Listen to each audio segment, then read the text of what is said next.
Mostly, I'm a filmmaker, but I love taking portraits, and I learned how to take portraits through my filmmaking, kind of. I learned about lenses by having to become a cinematographer. I learned about composition and about lighting through filming people. I didn't know a damn thing when I started. I still could sum up everything I know in 5 minutes. I don't know very much.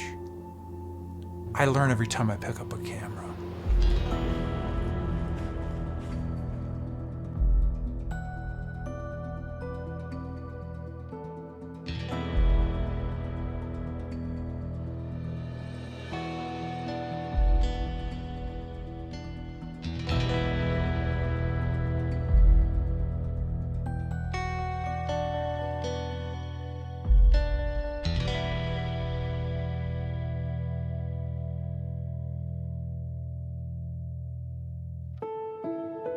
Growing up in rural Alaska, we didn't have electricity or indoor plumbing or anything. There's no television, so we read a lot, and relatives or friends would often gift the family magazine subscriptions for Christmas. So there was always Life magazine or Newsweek or Time or National Geographic. And I used to sit and thumb through these magazines for hours sometimes, curled up next to a wood stove. It was always the faces of people that I was drawn to the most. Portraits from these people living these other lives so far away, in these other sort of remote and exotic places.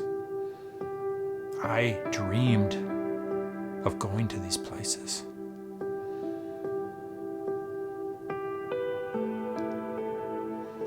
It looked like some impossible thing. It seemed so far out of reach to be able to take pictures like that. It never really felt possible to me.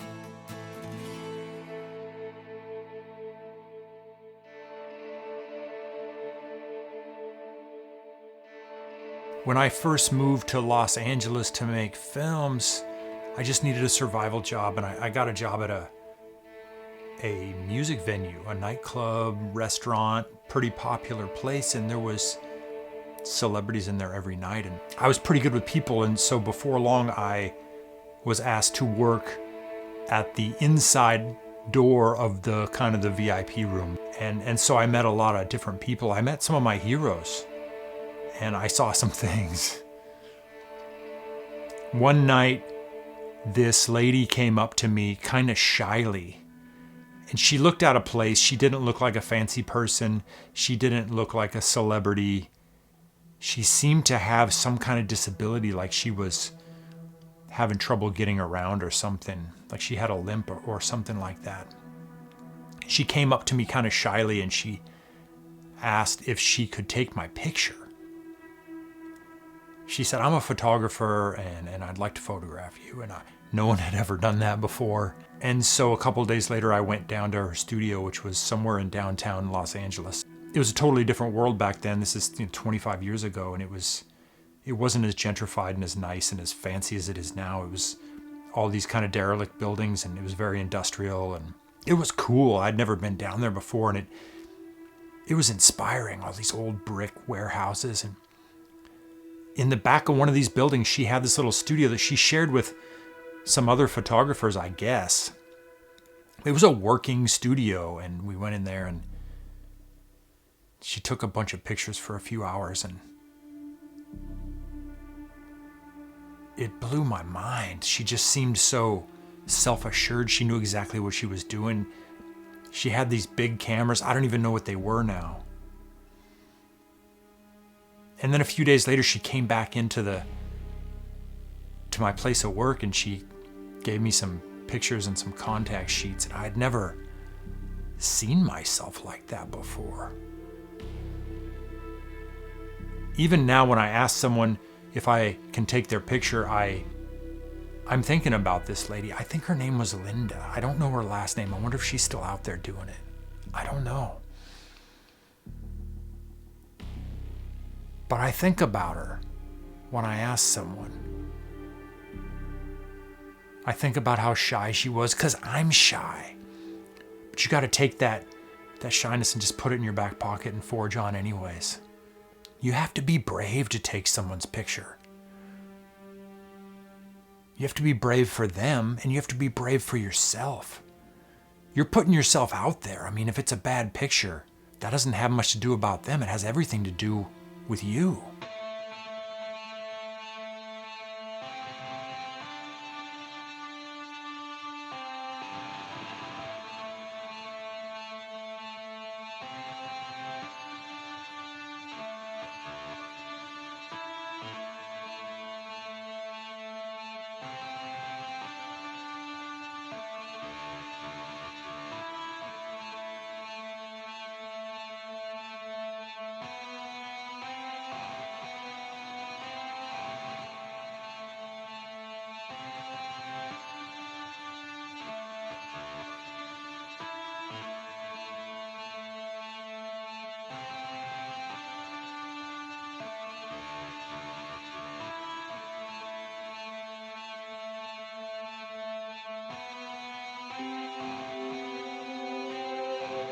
Then one day I just decided I want to start taking portraits of people. I want to kind of devote myself to this practice.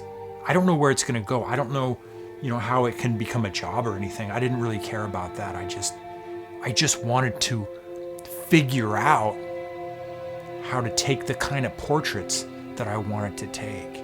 I made a lot of mistakes, I think. I didn't really know what I was doing. I was just winging it. I hadn't gone to school. I had no technical training. I didn't watch YouTube videos. I didn't know anything.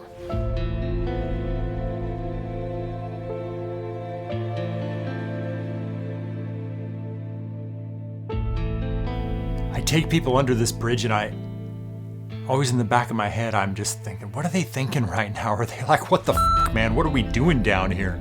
I try and put them at ease. I try and exude an air of confidence and competence, and I try and make them feel safe, because it seems a little sketchy. Who's this weird dude that invited me under this bridge to take my picture? I'm very hyper aware of that. I do it anyways. I feel like having an experience like that, it informs the photography. You can see it in the person's eyes. They're like, wow, I'm doing this. I'm here. Maybe it's too cold. Maybe it's too hot. Maybe it's windy. It all matters. It all makes the pictures better. It's not always comfortable. It's difficult. Maybe it's a little scary even. Those things, they add up and they make a picture better. I believe that. I'll fight over it. So what's a fashion photo? What's an editorial photo? What's a documentary photo? I don't know. I can't tell the difference. To me, they're all portraits. I'm just interested in portraits. Everything I do, it's a portrait. I'm taking portraits. The rest is up for someone else to define. I don't care.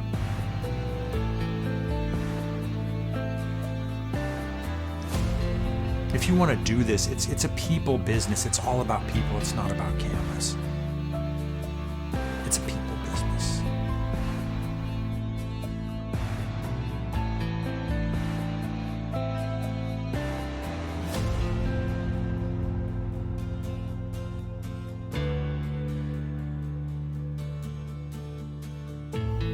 I love walking around city streets and shooting, and I love travel and I love adventure. But I'd give up all that kind of photography as long as I could keep portraits. I don't ever want to stop taking portraits. I love it.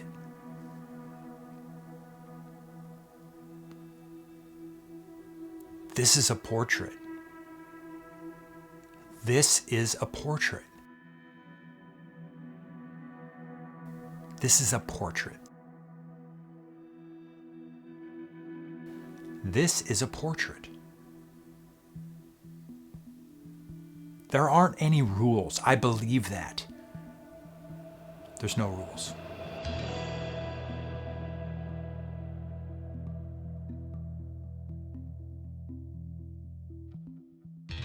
Sometimes I plan in exquisite detail everything, every light, every composition, color, framing. It's all in my head, and sometimes I just totally wing it. And you know what? I couldn't really tell you which one makes the better photo. It's all a mystery. My favorite photos, I don't even know how I did it. It's hard to deconstruct or to backtrack and to figure it out. Maybe that's just me. Maybe that's because I'm just not very good. I don't know.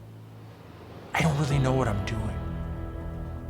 You put these ingredients together, a person, a place, a time of day, you just mix it all up. Sometimes you get magic. I'll tell you this, if you go in self-assured and cocky, you're gonna take crappy pictures. So you gotta be humble and you gotta devote yourself to the task, and you have to bend yourself to it. You have to sweat. You have to be a little bit afraid. You have to know that if you don't try as hard as you possibly can, you're gonna fail, no matter how good you are.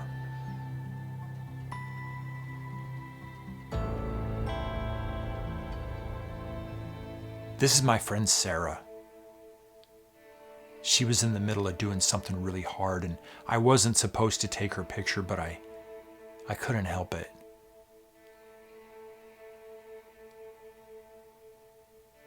Sarah's got a pretty cool YouTube channel. Now I'll put a link below. Check it out. I do know this, if you want to be good at this, you got to have some empathy. You got to have some compassion. You've got to learn how to feel other people and feel their vibration. Feel what they're putting out. You got to be aware of what you're putting out. We are sensing each other and communicating with each other in ways that transcend words or images. We're feeling each other. We can feel each other. We're communicating on that level. We're vibrating together. Sometimes not together. Sometimes the frequencies don't match, and well, we know what happens then. But if you want to be good at taking portraits, you've got to learn to align your frequency with other people. You've got to feel them. You've got to feel for them. You got to have empathy.